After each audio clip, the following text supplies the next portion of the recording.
ఇవి ఎప్పుడూ కూడా గుణములకు నిధి. అన్ని సుగుణములు ఆమె యందు పర్యవసించి ఉంటాయి.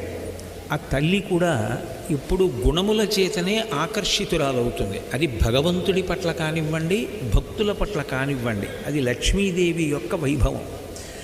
ఆమె నిజానికి శ్రీమన్నారాయణుడు చాలా అందగాడు అని కాదు ఆమె ఆకర్షితురాలయ్యేది, శ్రీమన్నారాయణుని యొక్క గుణముల చేత ఆకర్షింపబడుతుంది. అందుకే రుక్మిణీ కళ్యాణ ఘట్టంలో ఆమె లేఖ వ్రాస్తూ కృష్ణ పరమాత్మకి ఒక మాట అంటుంది, నిన్ను నేను ఎందుకు వలచానో తెలుసా అని.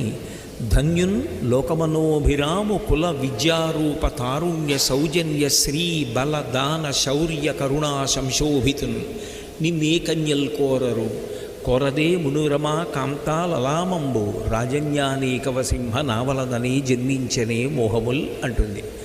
ఓ కృష్ణ